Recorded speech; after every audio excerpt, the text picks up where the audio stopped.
And joining me now on the show is Jonathon Hauenschild. Jonathon, welcome back to the show. Thanks for having me again. Pleasure to be on. Appreciate it. Now, I wanted to talk to you today about this story with Elon Musk threatening to sue the Anti-Defamation League. That's the Jewish lobby group that's all about shutting down anti-Semitism. And Musk is really, really upset. He's saying that it almost cost him the company. There's got to be some detail here. Can Musk take this ADL on, who have been successfully sued in the past, at the same time as not being seen to be an anti-Semite? I think he absolutely can.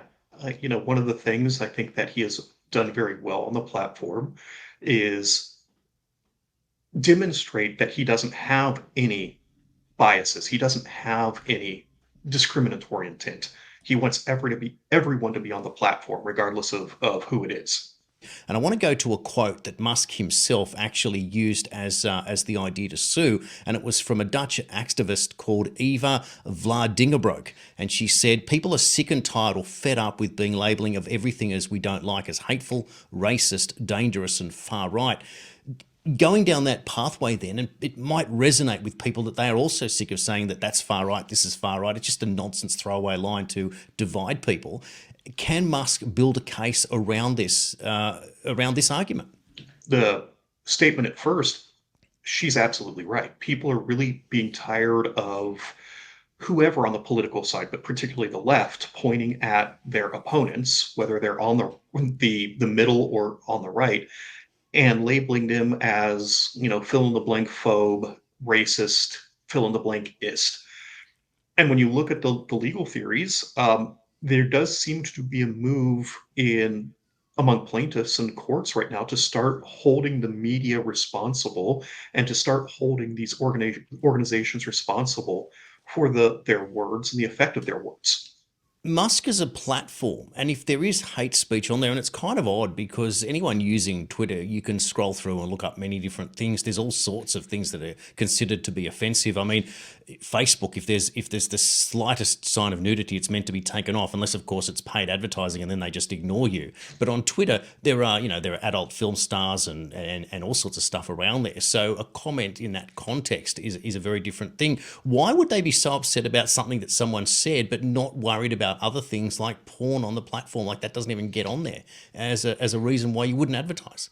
They're not interested in really having a debate. The thing that changed when Musk took over the platform is that they lost their proverbial monopoly. And I think that's a term that's over applied, but it was a type of monopoly Mm. over the administration of the platform, which let a bunch of other ideas that they deemed inappropriate back on. So that's really interesting because now you go down the pathway that perhaps the ADL, the Anti-Defamation League, is a political instrument. Does that make sense? Ah, yes, it does. So where do we It, go then if that's the case? If the ADL is playing down this pathway, then Musk really does have a real legal requirement, if you will, to really take them on. well, I mean, to me, if they've become somewhat political, and that's where if you had a IRS or a Department of Justice doing its job, it may ask some questions. I'm not saying anything would be done about it, but at least ask some questions because they do fall within the tax code of the United States of what's called a C3 status, 501c3, which means they're supposed to not really be partisan. They're not supposed to really be engaged in political activities. Yet what we see is the wielding of the goodwill of ADL primarily against individuals on the right or otherwise not conforming with leftist political theories. One wonders if the ADL is going to take on the Nazi groups that were seen at the weekend, those that were attacking Laura Loomer out there in the streets and supporting Ukraine. It just seems that everything is upside down these days and many people are just confused.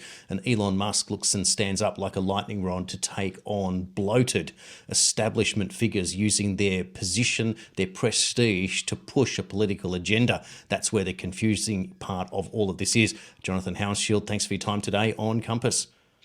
Well, thank you for having me anytime.